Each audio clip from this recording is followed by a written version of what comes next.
Today's episode is the second part in a two-part series on college tennis. 1 and 2. Thinking about going out for a scholarship. You're already on a scholarship, kid. Just call home. That's true for most kids, right? The 9-digit scholarship. Certainly the privilege, the entitled. Corrections, I listened to our podcast. Oh, you blew it again. And I made lots of mistakes. Senior moments. No way. Stan Smith's coach is George Tolley, not George Foley. George Foley. Who would say George Foley? I think of Matt Foley. Yeah. Lives in Van down by the river. Yeah. And then also I said that Roberto Calla, the great Roberto Calla, I worked with him for 15 years. I said that he's from Bolivia. He's from Peru. I was thinking of a tennis family I've spent quite a bit of time with from Bolivia. Roberto and I talk about college tennis. We've helped a lot of kids play college tennis. Yeah. But we've got the college tennis language. We made a long list. We're going through it fast, tidbits. Yeah. College tennis language, just to help people understand a little bit more about college tennis. Not that we are authorities by any means. Well, speak for yourself. Last week we went through 50 points. So if you missed last week's episode, just go back. Go back and watch it. It only takes you a few minutes. And we might repeat a few things. Yeah. I'm into repetition. And you love it. Yeah. Repetition's the mother of skill. Yes. Oh, man. Stereo, 1, 2. College tennis will find you, especially top colleges. I found that to be the case. They were really just after me. Knocking on your door. Oh, yeah. Junior tennis and college tennis are two different worlds. My opinion. How so? I have a few of them. Junior tennis overall, in my opinion, my humble opinion, doesn't prepare players for college tennis. I feel badly for college tennis coaches the way junior tennis doubles is played. Yeah, I mean, it's still played that way. Yeah, we'll go through it. I mean, that goes back to podcast number 1, 2, 3, 4, the one on, say, tennis math. Yeah. How well do you hit the ball? Mm-hmm. We mentioned Dave Anderson, who's trained so many players. I think everyone should have what he has at his club. It's a display of all the players he's worked with that have gone on to play college tennis. Yeah. I think from Rocky 1, you got pretenders and contenders. I think many people pretend they've actually developed college tennis players. I know of an academy that what they do is they give scholarships out to players for their senior year, their last year in high school. Players, junior players that have already signed with prestigious schools, and they use that from a marketing standpoint. No way. That never So happened. consumer, beware. But no, really accountability. TOEFL test, this is for the foreign students, test on English fluency. Yeah. Foreign tennis players. You've had a couple of players a couple of Japanese players, right, that have come through, have been training with you and also training to take the TOEFL test? It's interesting, for sure. Could start naming players, just from one generation to the next. Take Morita, who spent a lot of time with us, he ended up playing at Rice. He has a tennis academy. With, we'll talk about one Japanese player, we talk about the pandemic. That towards the end of this podcast, with the students that are studying in a language that they don't have the alphabet, it takes them a while to prepare and pass a TOEFL test. Yeah. And you also have to have the alphabet of tennis. Yes, ABCs. Yeah. Serving percentages. Learning systems. There are systems. When it comes down to the system of college tennis, that's something for the parent, the player, to find out how it works. Yes, certainly they can they help you with your service percentage. When it comes down to how are they going to help you on the court, how are they going to help you off the court, and to play private eye to find out how their student athletes have done. Now, most college coaches are governed now by a formula. It's great for the student athlete on the academic side. The coaches are rewarded when their players graduate. They're rewarded. I mean, one reward is they get to keep their job. What they really, it's really concerning to what is the team's GPA overall. And interesting enough, most tennis teams have the number one GPA on the campus. Yeah, that's true. What do you mean by serving percentages exactly? No, that's just everybody knows that's one of the biggest stats in tennis. Yeah. Okay, what's your service percentage, and is the team going to help you with your serve? Are they going to help you? You're talking about Development, but also just all different systems. We say we have a system of systems because we study so many different tennis teachers, but we have a system on how to explain the grip. We have a system on how to put a grip sticker on a racket. Yeah. We have a system to how to teach kids to teach how to put the grip sticker on the racket. Yeah. When someone goes to a big time school, it means they have a big time budget.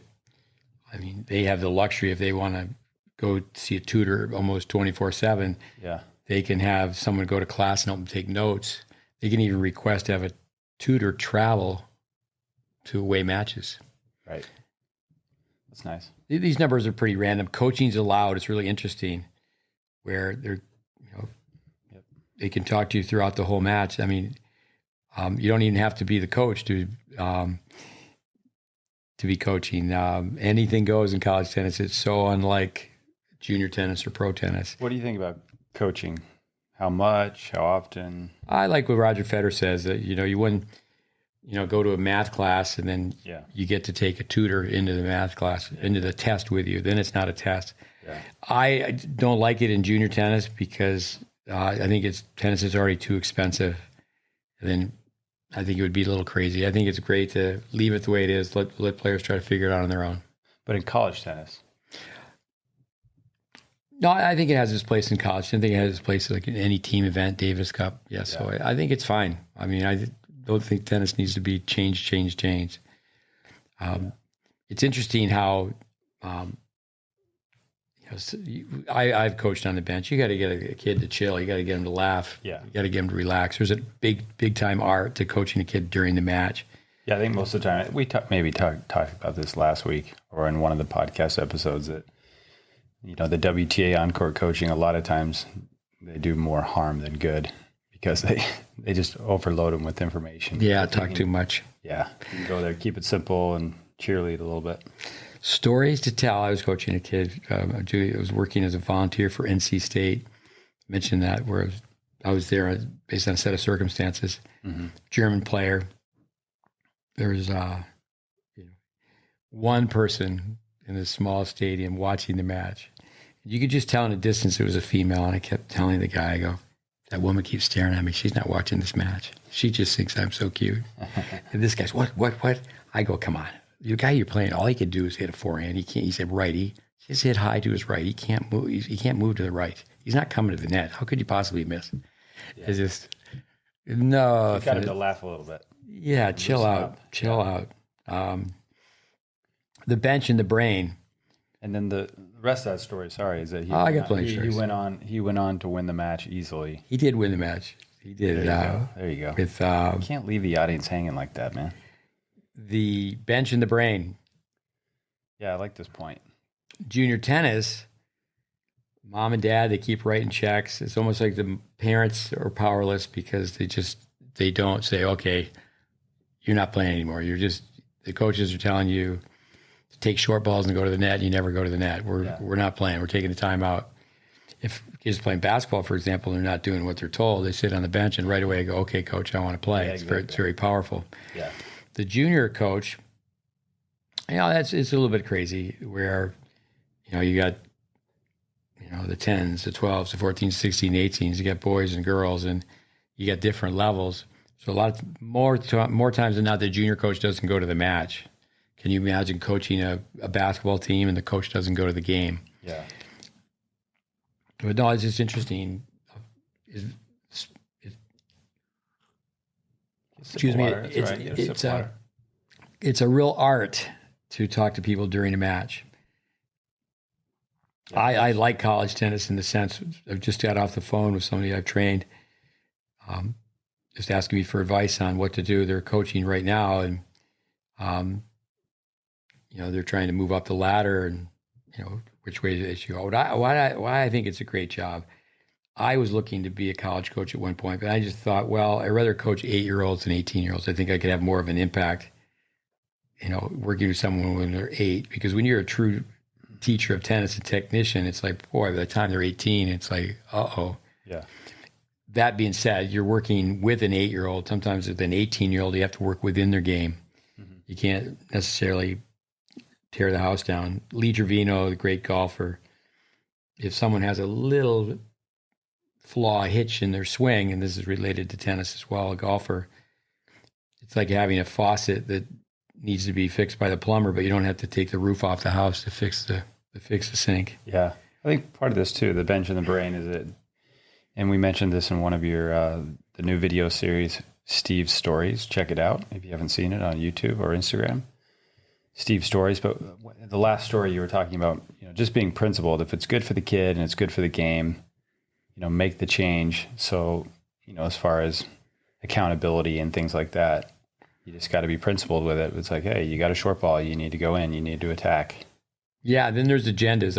I think tennis parents listening to this, or players, college coaches, they want to win, and they're going to have a young player come in and plug them in at number 6. Some kids will get to college, and the really successful coaches will go, okay, the way you play, you're a veteran of being a grinder, a counterattacker from the baseline. We're not going to make you a serve and volley. We're not, some kids go in that have been top 10 in the country throughout their whole junior career, and they're going to play bottom of the lineup and not even be considered to play doubles just because of how they hang out of the racket. Yeah. Parents, players, they need to really have long-term vision. Yep. Coming back to, I think it's one of the best jobs in the country. Teasingly, there's no parents. There's no money exchanging hands. It's like, okay, here's your scholarship, or here's your set of circumstances. There's a conclusion. The season comes to an end. Mm. There's next year. Yeah. Where in junior tennis, it just keeps going on forever and ever. You get to be an entrepreneur. You can run your camp. I mean, I think there's so many positives. You're around young people. You're on a college campus. You're surrounded by learning. Here's a thought. College seniors, my experience is so many college seniors, they don't really appreciate or understand their opportunity until the last semester. Last semester, senior year, go, wow, what is fast. Plus, it goes by fast. That first year goes by, that's 25%. Second year, 50%. Yeah. Those 4 years, a blink of an eye. Yeah. So how do you get, what are some of the things you should do right away just to appreciate it, the opportunity? I like what Coach K does at Duke basketball is the seniors are taking the freshmen to the class. They have to meet the professor. They have to go sit in the front row. They have to, on a weekly basis, see their professor. It's business. It's a matter of you're going to get a high GPA, and it's not like the general college student. We're going to celebrate Tuesday, and then we're going to celebrate Wednesday. It's interesting on a college campus, and I've toured so many college campuses, which I think, as I mentioned in the last podcast, kids should do before grade 11. They should be doing it before they enter high school. This is exactly what's said. These are the courts for the normal students. So what's that mean? That means if you're on the tennis team, you're abnormal. It's not like, well, you get to sleep in and you get to have a lost weekend and, there's a keg party. Let's go. Okay. Moving down the list, a vast majority of junior players have never seen a college tennis match. They've never been on a team. And mom and dad say, no, my daughter played soccer. Well, she was 7 or 8 when she played soccer. So does that really count? Yes, but that's just a concern. And then also now with high school tennis, it's the individuals become bigger in the program. And that's a crisis within American tennis, that high school tennis. So would your advice be to try to play some team sports up until the teens? Oh, definitely. Into the teens? Definitely. When someone's younger, if people really knew tennis, it's like, okay, program your brain. Make sure you have really, really efficient swings from the get-go, from day one. No such thing as little strokes or little folks. Yeah.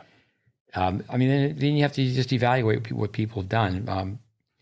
Serena and Venus, 15 months apart. The older sister, Venus, she was done with junior tennis by the time she was 10, never played another junior match. So a lot of times you know, parents will hear tournaments, and that's many times because the club pro is not working on the weekends. Yeah.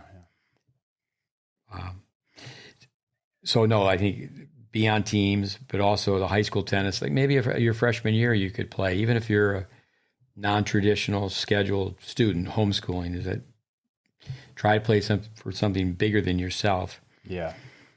25 days. Now the teams can only play 25 days. And we've coached so many kids that play Division I, so I think a lot of times we're throwing out terms from Division I. The rules will vary from one division to the next. Right. No ad scoring. Coaches really didn't complain so much about that. Yeah. Years ago, they actually played no ad scoring for 15 years, and they changed it back. But what they do complain about is the 25 days. So now what the coaches will do is they'll have double headers.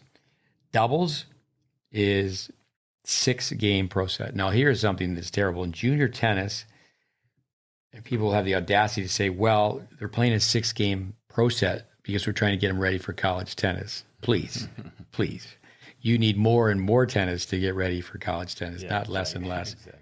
And I say it all the time, is 6 is not even divisible by 4. But the major universities are working towards having their own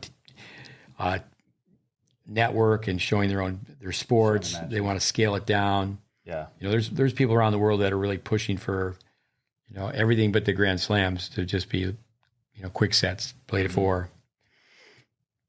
DNF matches do not finish.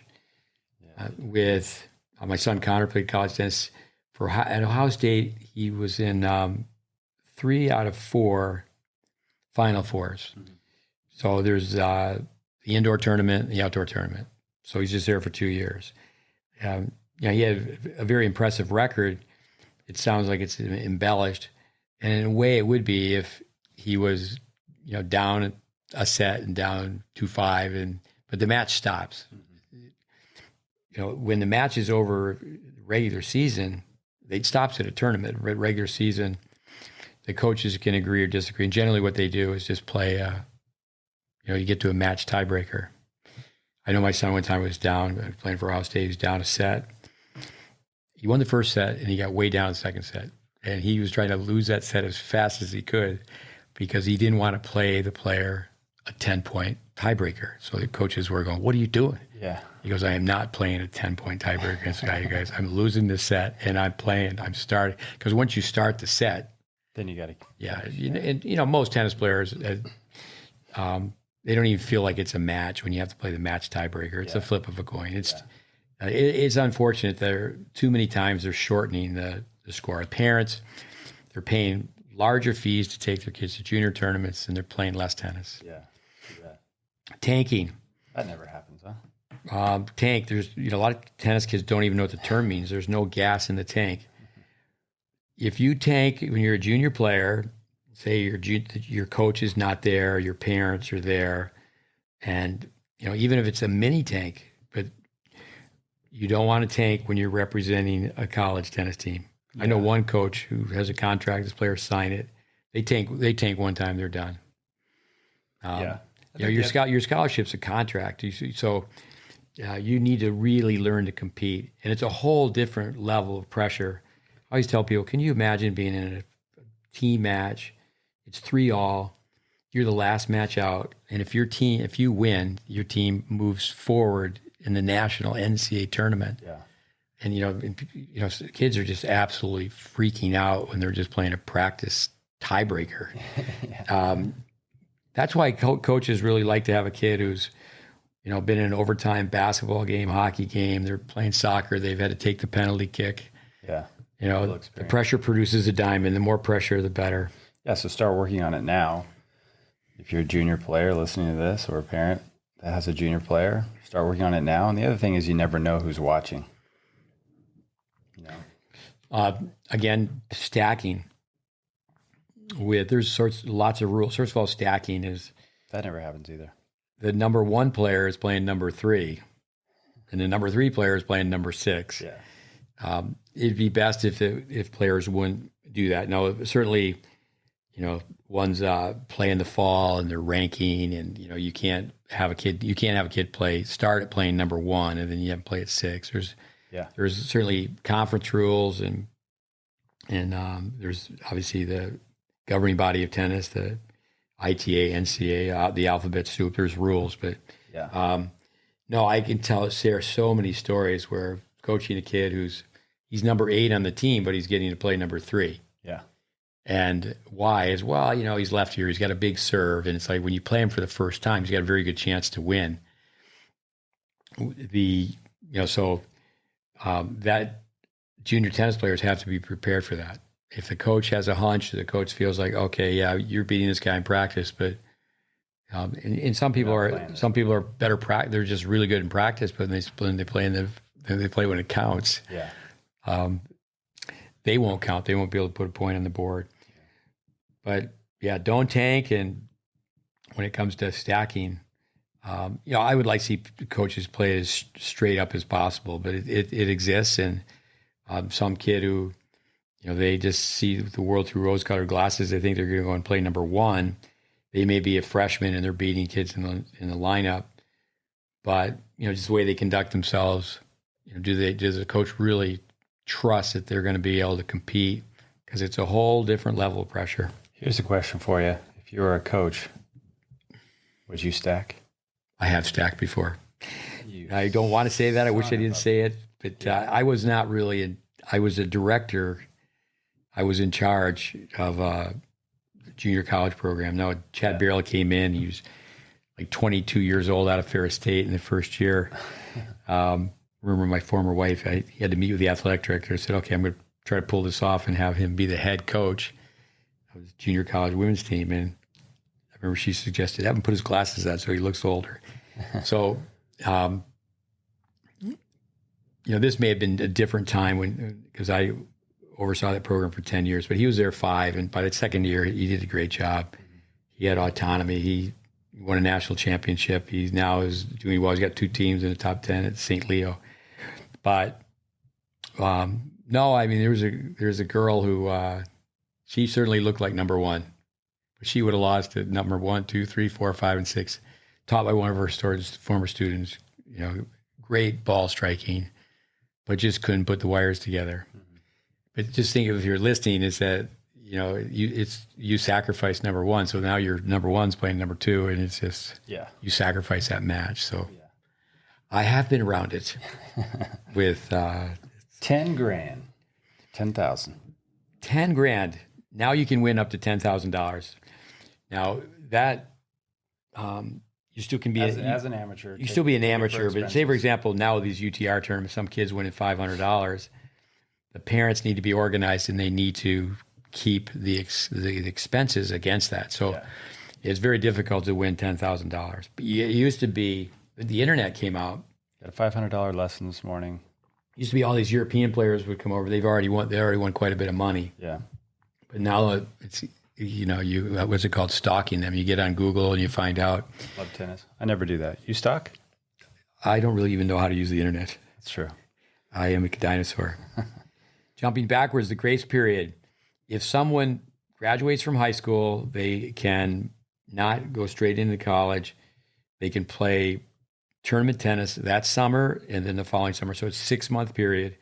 And after that, you can be out of college. You don't have to enter college until you're 20, until you turn 20, but you can't play. We have a student here right now who got independent, deferred.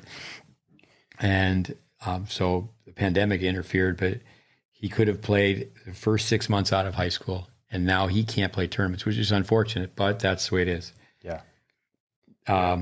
That it's a very good rule, because years ago, so many foreign players, they were playing full-fledged competitive tennis, sometimes even pro tennis, and then playing college. Challenge matches, no challenge matches.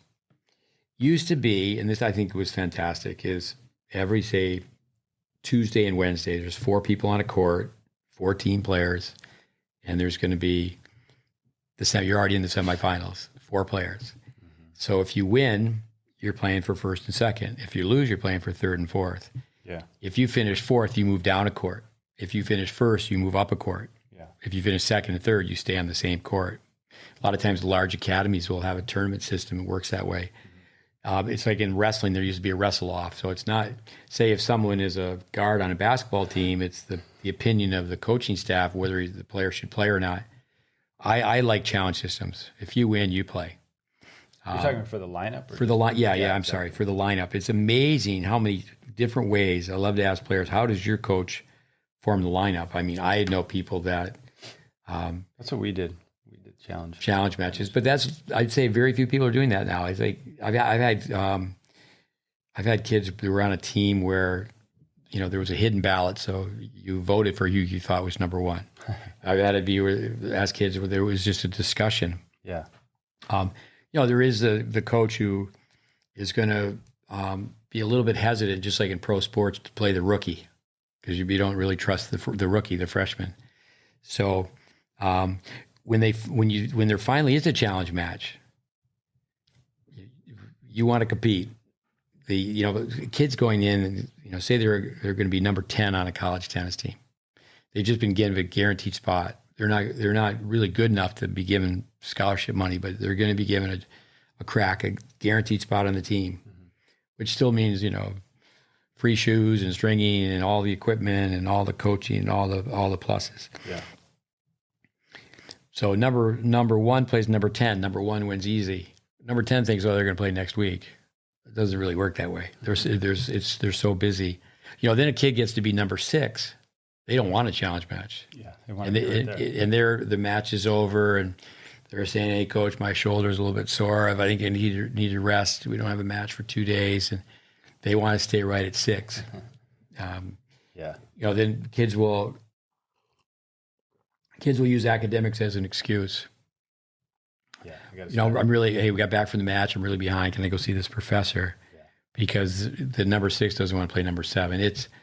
I think of Ty Tucker, I like so much about what he does, but for him to keep he says his toughest job is to keep number 7, number 8, number 9, number 10 motivated. Mm-hmm. You know, he says mental toughness is you've been on the team as a freshman, sophomore, you haven't cracked the lineup, but you're working all these hours. Yeah. And keep hanging in there. Yeah. But no, I know he has a place, the soft place is hard for that. And we talked about the ITA summer circuit let me go back to challenge matches for 1 second. You know, a lot of pressure. You're going to the cafeteria, you're going to the classes, might be your roommate and you're playing a match. I think that college coaches, what they need to do in a challenge match is put another player on the bench as an arbitrator, on the net post as an arbitrator. You know, it just can create a lot of pressure. I know some college coaches that's where they don't have any challenge matches because they want to let the team get along. You know, if they're really fighting each other over calls and such in a challenge match. Yeah. So you can have an umpire. You know, that's very common in Europe where a junior plays a tournament and they have to 1 or 2 matches. You know, they put a big umbrella so they're not in the sun, and they have to call a match. Yeah. But the summer circuit, I think so many tennis players, they're in the wrong place at the wrong time. They're not ready to play futures, and then they have to look for the equation: how much money does it cost per match? How many matches are you playing? You know, if your uncle's helping you out, and you're traveling all over, and you're in the wrong place at the wrong time. You want to go where you play the most matches. And then also, too, is that just like going to the net, if you go to the net and win 2 out of 3, that's great. If you could be playing on a circuit in the summer where you could win 2 out of 3, you're not too strong, you're not too weak. It's almost like the growth is in the middle. Yeah. But the governing body college tennis, Intercollegiate Tennis Association, they have many, many terms. And the one thing, too, is that you don't have to be a college player to play them. You know, there has been a problem here in recent summers where too many of the college players, they're worried about their UTR and they're pulling out of the back draw. Right, yeah. It's just, this is one thing about just, again, language, terminology. How do the coaches say it? When a foreign kid is called up and they have an opportunity and they just say, yes, sir, yes, ma'am, I will come and represent your university. We're excited. Yeah. The American kid has a wish list. They have the brand school or this is choice number 1, choice number 2. And everybody has a list. So when the foreign player says yes, the coach is thinking, okay, I got the horse in the corral. Right. I think one thing is part of that is when high school students are communicating, exchanging emails with coaches, for example, too many coaches, once they're done with recruiting, they don't even return emails. Maybe I'm way off saying most coaches. My experience is too many coaches have done that. It would depend on who it is, but yeah. Mile time, this still exists. Talked to a coach the other day. If his players don't run a 5:30 mile, That's easy, huh? We have some kids that are right around breaking 5 minutes. Chuck Creasy is someone who's We had Colin the other day. We did a 4:49 mile. Yeah. But it's on a dirt track too. We got about 5 or 6 players that are right around 5:10 or under. 5:30. So you don't break a 5:30 mile. That's on the men's side. The time varies from one coach to the next. You don't get to hit a ball. You don't get your goodie bag. My son Connor, 18 years old, is very young, so he goes to college and he has to run a mile in a certain time. And he blurted out, "Is this my father's idea?" No, that was going on before I was born. That's funny. And sometimes it's like Roger Federer. If you read about Roger, he despised at one point distance running, and to get under 12 minutes for 2 miles. We did a run the other day. How far can you go in 12 minutes? Yeah. And kids are going over 2 miles, so they're running. They're doing quite well. Yeah. Like in Olympic Village, that's where parents need to take their kid to see Division I schools, especially. The facilities are amazing. So I always go, you have to realize it's big business. It's serious competition. It's like an Olympic Village. Yeah. For years, I used to take people to, I know your wife is from Dusseldorf. Because Gainesville, I lived in Tampa for 15 years. I would take people up to Gainesville to watch college tennis. I'd go up there at least once a year. So I remember taking a German kid. And I said, we're going to go to a small city called Gainesville. It's in the university. I'll take you by their stadium. They have a stadium that's bigger than any stadium in Dusseldorf. Yeah. And he goes, no way, no way. And so he was just shocked. Das ist unglaublich. The honeymoon is over. After the recruiting process, I think the parents need to really understand this. I think many times college tennis is more difficult change for the parents than it is for the players, because the parents, at least one of them, was so involved in the junior, and they have to be, everything from chaperone to chauffeur. Yeah. They're so involved in the process of their child becoming a tennis player. But once someone is signed and they're really a contracted athlete, I say that the coaches that are away from the social side and they're in the business of winning, they want to communicate with the child. The child is no longer a child. They're 18 years old. They're a young adult. Right. I would say this is going through this. Americans, have your child learn to play soccer, learn to play basketball. I mean, there's so many college tennis teams, and say it's 50-50. So half the team is American and half the team is not. Mm-hmm. Your child's going to be embarrassed for the lack of athletic ability. So they say, okay, let's just play a little tennis soccer, and they start kicking a soccer ball around. We played a little soccer today. Yeah. Outside, it was fun. Most tennis clubs don't have a patch of grass but just get a mini soccer ball. You can play in the one of our coaches boxes, loves to have players on a tennis court. Yeah. Play 2-on-2 soccer. Yeah. Great fitness. Yeah. Do a little bit of every day. Yeah. Good fun. Dictatorship. It is a dictatorship. One person is in charge. It's not a democracy at college tennis. So there are some schools where the players are bigger than the program. Some of the players. Oh, for sure, especially in tennis. I mean, you think in pro sports. There's. I love this about pro hockey, the one-way contract. So if someone's making $800,000 and they're sent down to the minors, they just move the decimal point one over. Now you're making $80,000. Yeah. So in pro sports, there's no pep talk, but there are the players that have a guarantee. They're no cut contract. Yeah. So yeah, it depends on the coach. I think if Club Corp, we spoke to Dave Anderson, who's at the flagship. Mm-hmm. They have 200 clubs, and every tennis program is a culture unto itself, and it's determined really by the leaders, the tennis director. Yeah. This is probably down the list on it, that a lot of young athletes coming out of whatever sport in college, they have a better chance to get a job because they've had a boss. And so they'll during the coming back to the honeymoon, coaches, it's kind of like they wine and dine. It's a little bit obscene. They're so nice to keep people. Oh, we can do this for you and do this for you, and we're sponsored by Nike. And da da da da da. Mm-hmm. But that period's over. No, juniors need to understand there's no lead up matches. Kalamazoo used to be on red clay. The 18s was best of 5 sets. It was open to foreigners. Rod Laver played it. Yeah. And then, now sometimes the draw, it's been 192. Not Kalamazoo, but some national tournaments, 256. That's crazy. And then there's a tie-in with a hotel and how the money's distributed, and, it's consumer beware. Yeah. So you play some matches, and, kid plays, and the first round was 6-1, 6-1. Second round was 6-1, 6-1. Yeah. That's not the way it works in junior tennis. You don't have lead-up matches. You just hit college tennis. In college tennis, colleges.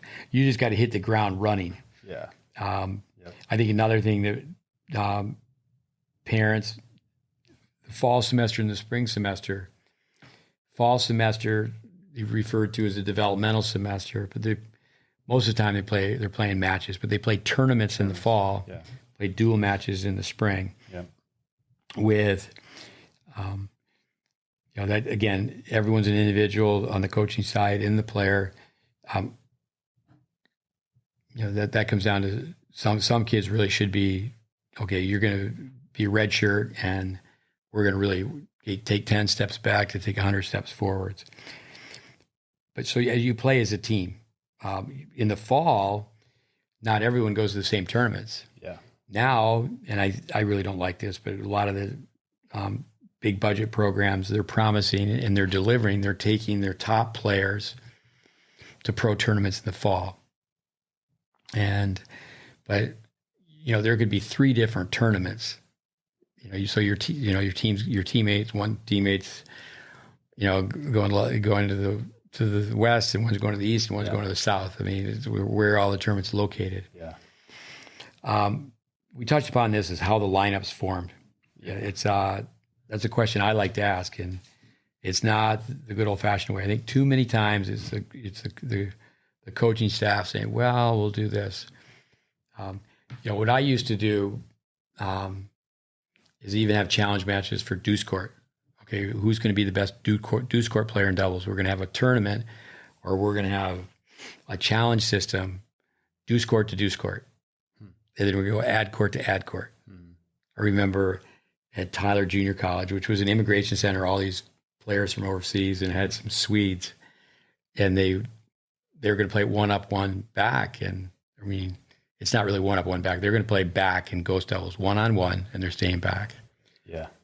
And I remember telling him, I know Sweden's never been in a war, but if you don't go to the net, Sweden's going to be in a war. You just have to go to the net. This might be repeated from part 1 of the series is on college tennis. Red flag. Children or overprotected kids are going to struggle in college. Do you think there are overprotected kids out there? If they get too much attention from their parents, if they can't do anything on their own, so soft love, tough love, crazy love. There's going to be some crazy love in college tennis. Yeah. Coaches' communication with parents after the recruitment process. I already talked about that. Why do college coaches like foreign players? This is a joke. Not a very good one. I think we touched upon that. They only visit once every 4 years. Yeah. Here's something maybe we didn't say. Perspective. some kid is in the last year 14s. So they have the 14s, 16s, and 18s. And fair enough, the kid who's in the 14s, they're not going to be as physically strong as the kid who's playing the 18s. There's about a 5-year growth differentiation in just the 14s alone. Yeah. But if junior tennis players would realize this is how tough college tennis is. When you're in your last year 14s, you go to a tournament, the 16s and 18s, those players will be your competition. Yeah. So you take the last year 14, 16, 18, that's 5 years of tennis. Yeah. You put them all in, all in one category. So then an 18-year-old can be playing a 23-year-old. Yeah. Study hall. I think that's a great thing that that's probably the best reason, especially for boys, that they're going to have somebody who's going to be, the extended family, the reach out, like, okay, how are you doing academically? I needed a little of that. With academic assistance, it's amazing the top programs. I think at the University of Georgia, what a beautiful place. I like that place so much. I think the NCAA should be there every year. I know it's a leg up for the University of Georgia, always be the home team, but they got the big red brick building on one end and the one big red brick building on the other end. And this is for the men's team and this is for the women's team. And then that's not really even where they work with their tutors. If they go to another big building, I know when my son went to college, he first went to Florida State, then he transferred, and it's like this big red brick building. That's just a building where athletes go to get extra help academically. Yeah. It's serious business. Now, we touched on it, Coach Carter, that the coach may have a rule where it's a 2.5, and the conference could have a rule where it's a 2.0, and the governing body of tennis, it might be a 1.75. You just need to know whatever those numbers are, and you can be put on probation. I've had several students sent to me to work on their game because they're off the team for a semester. I know, like say Harvard, once you're in, they really take care of you, and you can't. To digress, someone from Harvard, you can't just go hit balls. So how they hooked him up to come with me is they were working on an occupational skill. They were learning to be a tennis teacher. Yeah, but they still were hitting a few balls. I have a sister who went to Cornell. My son Connor and I were teaching tennis at Harvard. We were training tennis teachers. I remember doing a demo one time in this building that had makeshift tennis courts. They had a track around it, tennis courts in the middle, and Connor was sleeping on the, where the pole vaulter, the foam padding where the pole vaulter lands. So he wasn't listening to me, but he was there helping me out with a few demos. And we didn't have the SAT scores to go to Harvard, but I remember telling him to go a little PG-13 with my comment. I said, Connor, these SOPs wouldn't have let us in, but now we'll be able to tell people that we taught here. Yeah. But anyway, he transferred and he had a better than a 3.0. If he had a 3.0, I remember the Cornell coach telling me that Connor could get in because of his GPA. So if you want to, if it's going to come down to that, you may have to transfer. You may want to transfer. Yeah. You have to do really well academically. Your freshman year in high school, we talked about transferring or your transcripts. With I got to do well in grade 9 in high school, but you got to do well in college. It's amazing. When people interview, they'll want to know perhaps what your GPA was or what your SAT scores were. Yeah, take advantage of all that help you get. Yeah, it's not just your MCATs. To really digress, the most important person at Cornell is the goalie on the hockey team. Just thought I'd share that with the listeners. Getting a release. So if you want to transfer, we mentioned last time that I don't like that, but if a kid comes back to their dorm or their apartment and they didn't like what the coach had to say to them, they can actually get online and go, I would like to transfer. I want out. And they let all the other coaches know. Yeah, that's crazy. I think they should maybe have a 24-hour rule on that. Yeah. Or they have to have a meeting with a conference call, perhaps the player, the parent, the coach, because the parent should get involved at that point when they want to transfer, because that's not simple. Yeah. You have to get a release. You can wait 1 year. America is a free country. You can wait 1 year and do whatever you want. But if you want a release for the next year, and typically what happens is the coaches, they don't want, many times they don't want to give a release, but they get to the point where if they give you one, it will be, but it'll have a couple of restrictions. And it might be, this is a safe one to bet on. They'll give you a release, but you can't transfer to another school in the same conference. So they say if you're playing in the ACC, you're not going to be allowed to transfer to an ACC school. Yeah. Then also, my son transferred from Florida State, so he couldn't transfer to an ACC school, but also they didn't want him to go to Florida, which is an SEC school. But he could have waited a year and done whatever he wanted. Positives and the negatives of the UTR, going fast. The coaches, a lot of college coaches, if some kid's not an 11.5, they don't even want to talk to him. That's all they look at.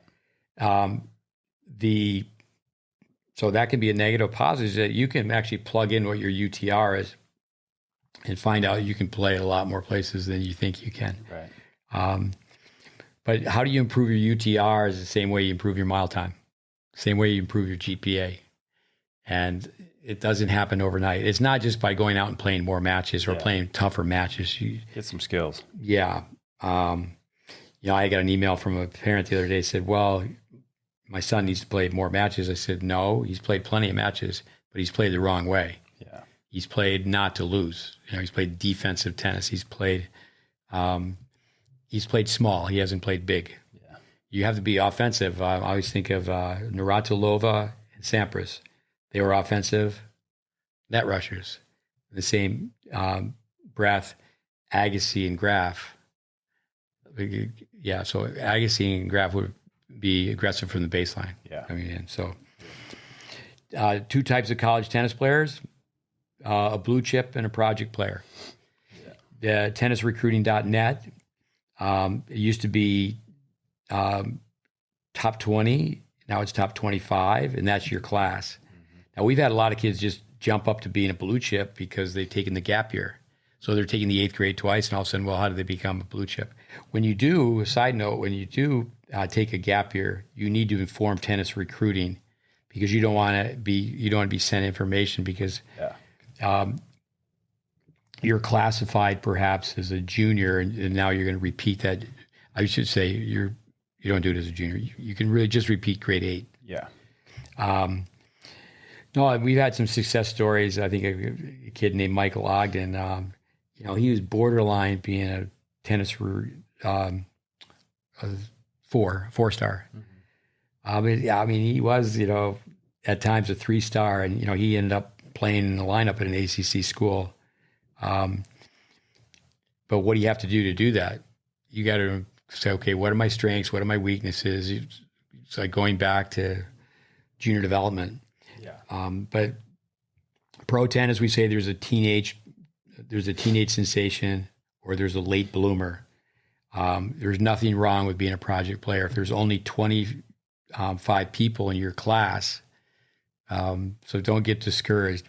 But kids have been brought up by their parents where their parents give them the blue chip treatment, and then they get a little bit confused. Yeah. I harp on kids all the time. You're going to be a junior you're a junior in high school. You go to your mailbox. Now you go to your phone, and there's rules that have changed with the coaches. They don't have to wait till July 1st after your junior year to contact you by text. Yeah. The NCAA, the ITA, they just don't want you harping on the kid. If college coaches could, they would call you every day. I know my son Connor, he got to be ranked 2 in the nation in the 18s. There were some schools that sent him mail every day. You could do that, but you can't call. Yeah, I think with junior development, obviously that word development, it's like, hey, you're going to develop not only skill wise but also just physically. There's just some kids that are ahead of the ball game physically, and don't go into panic mode. Just you may physically mature more. Your freshman and sophomore year in college. So I'd kind of look at everybody as a project. Really, it's just kind of like long-term development. Don't panic. Best thing I heard today. Just got a young player. He's 12 years old. He's on a balance beam, so that means he's 4 inches off the ground. Yeah. And the coach said it was like he was on the ledge of the highest building, a skyscraper. Yeah. Skyscraper. Yeah. So I mentioned the UTR, tennisrecruiting.net. You need to be in tune with those, but you don't need to be obsessed by it. You just, you play a match and you're worried about your UTR. Yeah. You know, if a parent and a player, or they're calling the UTR, they want their score reported, and it's like too much. I mean, with improve your skills, and there's mental, emotional, technical, tactical. Yoga, start now, 10 minutes a day. I learned that from a Russian family. You do 10 minutes a day. A yoga master told me it's very good if you do 10 different programs, do a different program every day. But what we tell kids is just take one, and if you just take your iPad, mom and dad don't have to take you across town to take a yoga class, but just start, because it's amazing how many teams, not only to help kids become more flexible, but be more relaxed. Yeah, there's so many programs you can find on YouTube. Top teams have managers, trainers, fitness specialists, access to a sports psychologist. They have 3 coaches. They've got a head coach, assistant coach, volunteer coach. There can be 10 people on a team, and there's 12 people helping them out. Yeah. So that's why I really work on your game, to be able to go and play. Now, if the best you can do is playing on a team that doesn't have that type of support system, great. But that's why you really want to get up every morning, and you got to do all the extras. We tell people, tennis players don't get what they expect, but they get what they deserve. Yeah. Reap what you sow. Grad assistantships, that's on my list as far as talking to people about college tennis. When people are interviewed at a high level, they're often asked, who paid for your master's degree? Yeah. And if they go, mom and dad paid for everything. One thing that is available, not so much at Division I schools with a team. There's all sorts of grad assistantships within a sports department at a Division I school. So you can get your master's paid for. A lot of Division II schools, the coaches don't have the luxury of necessarily having an assistant coach. They'll have 2 grad assistants. Yeah, right. They come in and they may live, and I've had people work for me in this capacity. Okay, they're living in the dorm. They have responsibilities, but they're living in the dorm for free. They're getting to go to the cafeteria for free. Their tuition is free, but at the same time, they got to, maybe someone's just working in, sports marketing for the school. But if they're working with a team, they're working around the clock. What I tell managers, we've trained a lot of people that say we're good enough to play Division III, but they went to a Division I school, and we've hooked them up with teams as a video statistician. I do tell young people that I would not be the stringer. Yeah. Would not be the stringer. You got an exam the next day, and all of a sudden you got to string 12 rackets. The ITA should wave their own flag. I have my own opinions. I mentioned in the first part of this discussion on college tennis that Dave Fish, who used our curriculum at the Harvard tennis camp, met with David Benjamin. David Benjamin, he also played at Harvard, coached at Princeton forever. And this is not take a shot at the PTR, USPTA. I'm a member of both. I was a tester with both. 40 years with each organization. That you are old. Yes. Actually, one of my students, somebody I've trained, called me up about the USPTA test today. Stories to tell about the USPTA test. Let's do that. Let's have a podcast on the PTR and just the PTR and the USPTA and just the USPTA. Mm-hmm. So the ITA, why I think they should wave their own flag, support all organizations to make tennis better. But what I think should happen around the United States, work within the ITA, NCAA rules. But this does happen, it's happening more and more, that there's junior development programs on a college campus. And, really when it comes down to American tennis, you get myself in trouble, but the tennis clubs are not getting it done. Tennis academies are not getting it done. And what makes America great is competition. When McDonald's goes on one corner, Burger King goes on the next, or vice versa. Yeah. Have serious camps. Most camps are just an experience. You're going to get a T-shirt. You're going to stay overnight, be on a college campus. Yeah. A A lot of camps will just make it because the alumni will send their children. Hey, I went to the University of Texas, beautiful place. Let's go see the University of Texas. Yeah. I think the ITA should even have its own membership where the USTA has a membership. I think that every junior tennis player in America should be given the ITA. Maybe it's only $100 a year, but that should turn into a lot of money. And again, they could work with the USTA, the PTR, the USPTA. I had a discussion with David Benjamin. I said, he was talking to me about training coaches for training college coaches because he doesn't think the assistants at that time. We were talking about camps, but he said, well, I'd be interested in having you train coaches. Yeah. Because most assistant coaches, they just become a coach. Yeah. And they don't go back. And how do most, say, a 22 or a 28-year-old, when they start to coach, what do they remember? They don't remember how they were taught when they were 8. So they're going to go, okay, let's do some 2-on-1s, let's do some cross courts, let's play some tiebreakers. Yeah. And trust me, that understanding of the game or that type of training is not going to help you with 24 8-year-olds. Yeah. Last year, college tennis, and this might be off by 1 or 2 different surveys or polls, the women were 60% foreign players and the men were 62. Yeah. So the American parent is taking their children to a sectional tournament. There's 17 sections and they're playing in a, say 2-year age group, the 14s, 16s. But college tennis is international. And the USTA is run by volunteers. You have to thank the volunteers, but there's been too many times all these committees. The USTA has committees to put people on committees. And what's happened over time is mistakes have been made.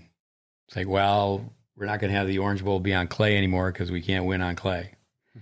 Where, like say Florida, Bobby Curtis, who I spent so many years with. I mean, I was playing tournaments when Bobby Curtis, he ran junior tournaments forever. And so you just think of, okay, Florida, Southern Cal, and Texas. They didn't want level 2s and level 3s. Yeah. We were doing much better when we didn't have so many national tournaments.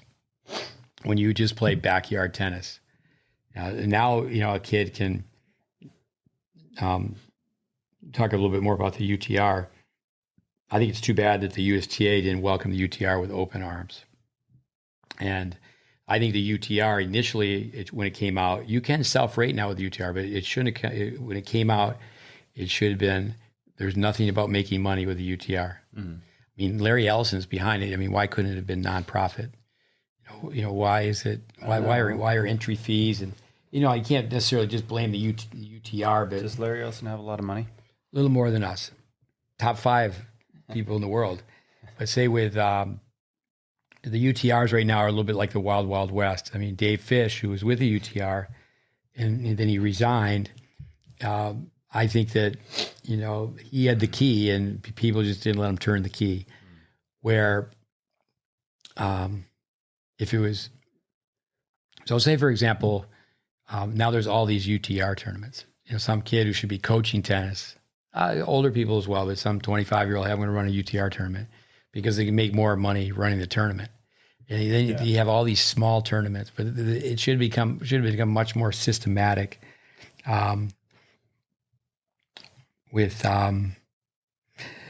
So the level 2s and level 3s, it was like, well, it's like you almost had to be a homeschooler, and it was like, get your checkbook out.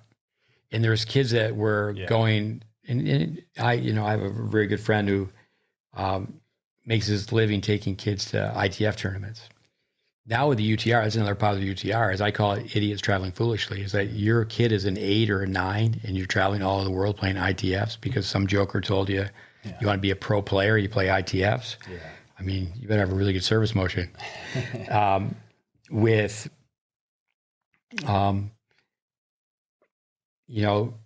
There's players, for example, that say that you were talking to you from Florida, that they don't really even play tournaments. They're not even playing tournaments in Florida.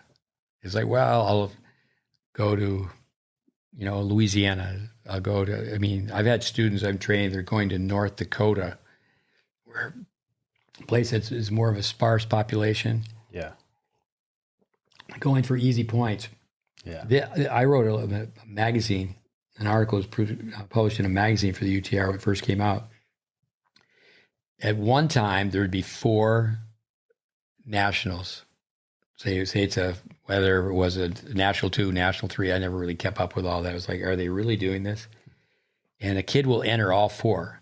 So maybe to exaggerate, this would be, okay, you're living in Boston and you get in the tournament that's in Honolulu, but you wait to the very last minute and then you got to get a flight. Well, if you wait to the very last minute, the flight's going to be more expensive. Yeah, exactly. And it's like, and we're talking about a 13-year-old tennis player who around the corner, there's probably a 53-year-old who's 35 pounds overweight who can still beat him. Exactly. So it's like, really? In America, capitalism's not perfect. Taekwondo, it used to be there was a black belt and a brown belt. Now what Taekwondo means is take your dough. And now people sit around and go, okay, let's have this format. Last year, a couple of people I was working with, let's go to Oklahoma City. I think that's where it was. And it was a team tournament. It was just you and your partner. You play singles, you play doubles together, you add up the points, and it's like, no, let's just play. And that's where we're in this country, we've just made it too much of a business. It's like, come on, let's have some common sense and make it a sport again. So we were talking about 60% women, 62% men, and we ended up at Taekwondo. Taekwondo, yeah, baby. With follow me. But, there's definitely a lot of foreign players coming over. It's great. With job placement, I touched upon that. Your kid has a boss. It's like the smart college coaches with the men, maybe not so much with the women, is that they're going to take Monday off. And, on Friday night, instead of the kids going out, they're on the team. It's like, yeah, we're at practice. We'll see you tomorrow at 5 a.m. Yeah, exactly. And the coaches know the boy has been out there boozing a little bit, that, they're just running. Yeah, it's time to run. Time to run, and 4 or 5 people will vomit. And pretty soon they're going to be drinking 2 beers instead of 22 beers. Yeah. Here's something. George Bush #2. He was going to table Title IX. Title IX. Yes. For so many years, it was so unfair for women. And so Title IX has made it very fair for women. But the horrific destruction of the Twin Towers, 9/11, it was never really tabled. I remember Phil Donahue on a talk show. No one was saying the art department has to be 50-50. Now, typically what happens, college tennis, let me say this about women's teams. Women that have 8 full scholarships, that actually, again, a lot of this is my opinion, but 8 full scholarships makes women's college tennis weaker because only 6 play. That means if you take 50 states and all 50 states just say, okay, they have, just take one university. Mm-hmm. One university, maybe some tennis players are not going to go to Alaska, but that's 100 girls that are ranked quite high that don't play. Yeah. So I think, tennis, unfortunately, John McEnroe says he'd like to be the commissioner of tennis. It's like, let's sit back and take a look at this and fix some problems. Coming back to Title IX, so Phil Donahue, no one's saying the art department has to be 50-50. What happens, girls figure out, okay, I got to move on to something else. But also one of the reasons they do that is that they have 8 full scholarships. So if they have 8 full scholarships, less people, number 9 goes, well, I don't want to be a walk-on. Everybody else got a full scholarship. It creates some dissension. Where the men have 4.5 and they divide it. So if the kid's number 10, but he's getting books, he's getting something. Yeah. So the men have some flexibility there. So the breakdown of scholarship money is a factor. The girls, I think they have the mentality many times, so I need 100% or nothing because people are getting 100%. Yeah. Where boys are happy with a partial. But parents need to be aware and they need to ask the question, does the team have roster management issues? So in other words, is the athletic director saying, and this has happened some places where the women, it's amazing how many women's teams just have 8 players. They don't have a walk-on tournament, and they don't have project players. Maybe they do, but the project players are on a scholarship. Yeah. So they have 8, but the men hang around. I think I said this in part 1, is that kid's ranked number 2 in his dorm room, and he thinks next year he's going to be number 1 in the world. With high school tennis, repeat, I think it's so sad. The levels drop. The individual's bigger than the program. Anybody connected with tennis should try to make high school tennis have a comeback. Yeah. I used to just be emphatic about kids playing high school tennis, but now it's almost like really none of the competitive players are playing. Yeah. I don't know why tennis does this. People will disagree with this, but tennis teams are so proud of having a no-cut policy. And then you watch their practices, and they have cupcakes at practice. Yeah. Seriously. It's a match, and the moms are going, well, it's your turn to bring the cupcakes. Where if a kid knows he could be cut, I've had many people call me up. I've been doing this for too many years, almost 50. So someone calls me up, and they said, we heard that you teach tennis and you help people out. Our child is trying out for the high school team. Yeah. And we'd like to have you give them a few lessons. I go, when's the tryout? Where's the tryout? 2 weeks. 2 weeks. Yeah, I've had that all the time. This is another one that just makes you bang your head against the wall. Someone gives you a call, and they say, I've been trying to get a hold of you, and been told that you'd really help out. And our child is going to go from orange ball to green dot ball. And they're making the transition. Could you give them some lessons? Yeah. It doesn't matter if they're swinging at a balloon. They need to swing at it the right way. Exactly. Here's something about the old days. I remember being at Tyler Junior College, ran this program for tennis teachers. They used to have a program where they had a tournament. And if you came and you won the tournament, you'd win a scholarship. That's cool. So if you wanted to go to such and such university, like Bobby Riggs, like Jack Kramer, it's a trivia question. He went to Rollins. Bobby Riggs, I believe, was Miami. So you go back to these great tennis players, but how they ended up, they would go to that school and play a tournament. They win the tournament. That's cool. I was asked this. I got a question of just, Ivies have no scholarships, no redshirting, but you can defer. Just about done with rambling on college tennis. I think some of our podcasts perhaps have been way too random anyway, but this is just a random list. Yeah. The pandemic, eligibility has been altered. Yeah. And that's something that parents or players need to look into.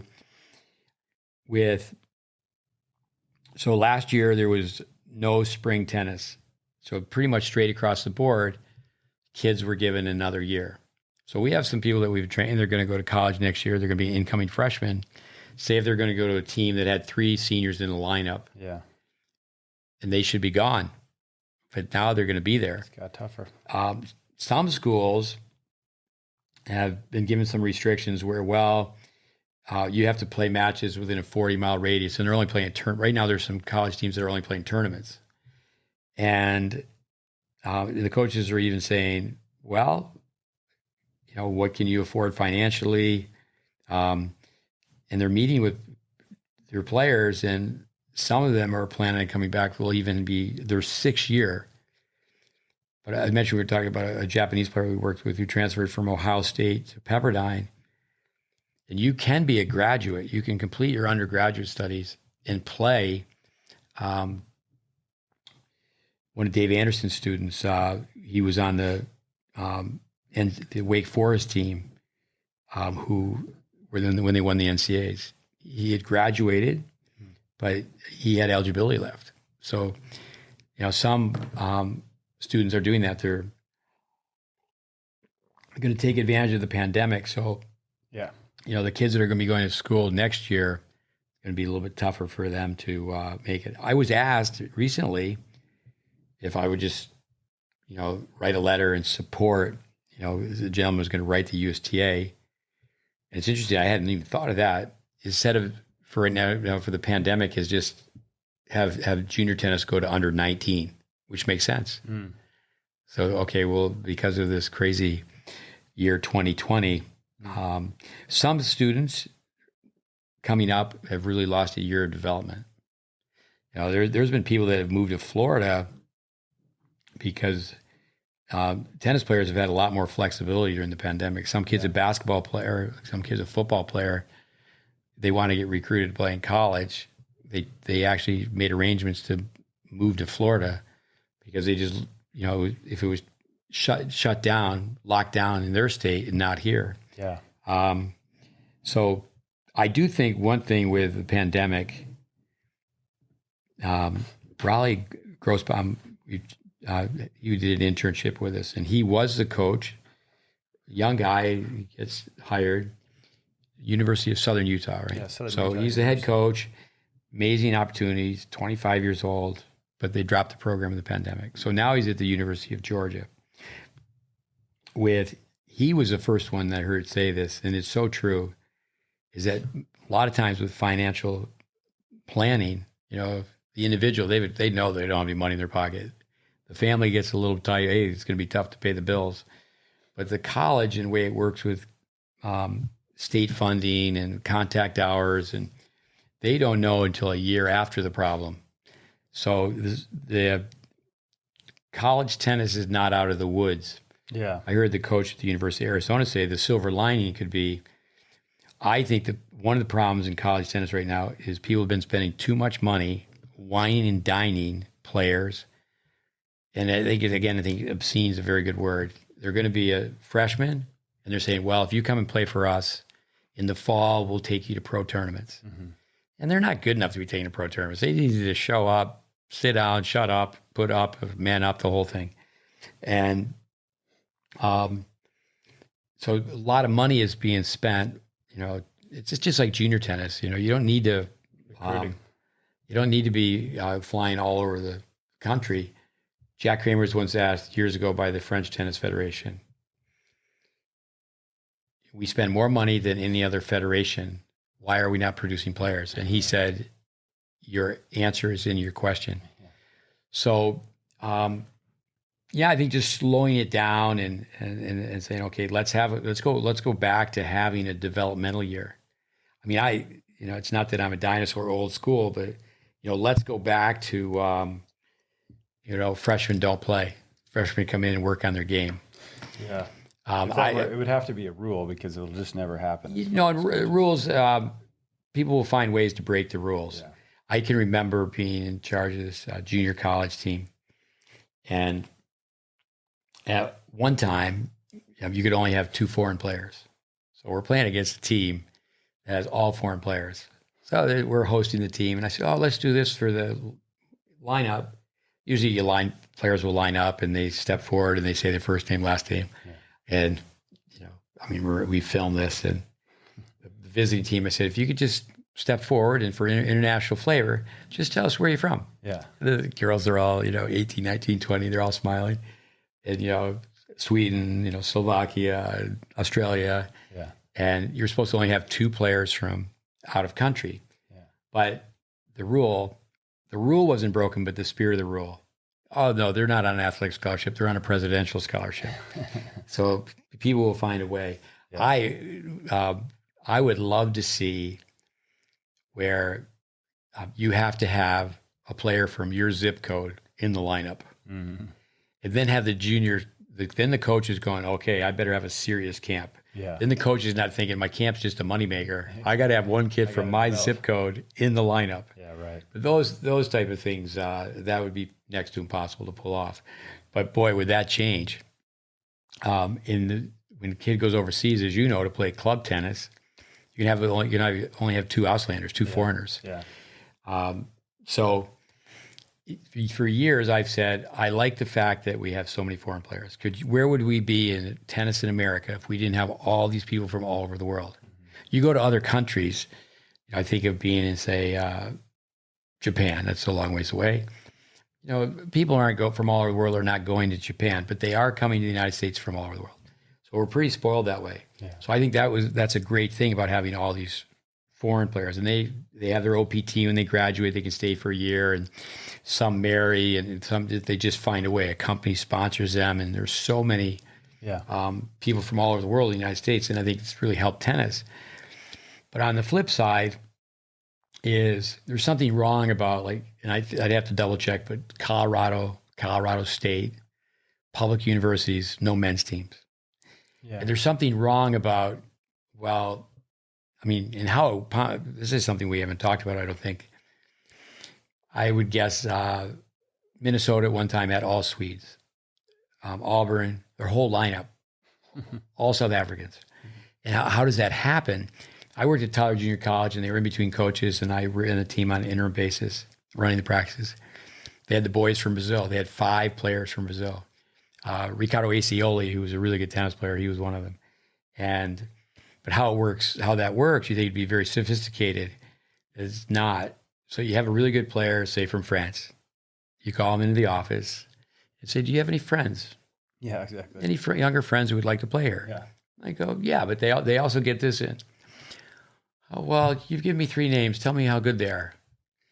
And they go, "Well, Pierre." They finally, Pierre can beat me. Yeah. Yeah, Pierre's a little younger than I am. Yeah, I played him twice in tournaments. He beat me 2-2 and 2-1. And they want Pierre. Yeah. They just know Pierre is a sure thing. Yeah. And so that's where they get one kid from France and another kid from France. Yeah. But college tennis. Yeah. Oh, hopefully you've gotten a lot out of the last couple of weeks. We probably, I don't know, crossed over a little bit. Probably hit a few things twice, which is good. I do think there's a lot of fantasy kids, accomplishing your dreams is a nightmare of work. You have a goal. I should say you have a dream. I've heard this. Ink it. You got to think it. You got to ink it to think it or whatever. So you have a dream to play college tennis, but write it down. Once you write it down, then it becomes a goal. I do think there's so many people out there that are just looking at too many YouTube clips and they think they're going to skip college tennis. Yeah. Blossom where you're planted. Try to be the best you can be right where you are right now. Have long-term vision. You want to develop where you can play singles, doubles, all parts of the court. So it's like Vic Braden, we have that great tape, Go for a Winner, mixed doubles. It's a fantastic adventure. College tennis, it's a fantastic adventure. Yeah, for sure. I'm over and out. All right. Thanks, everybody, for listening. Again, you can find us online at GreatBaseTennis.com. On social media, you can follow us at GreatBase Tennis. And until next week, we'll see you then. And in college tennis, they tell you, when in doubt, call it out. Oh, yeah. But don't cheat. Don't cheat. All right. All right. Thanks for listening, everybody. See you next time.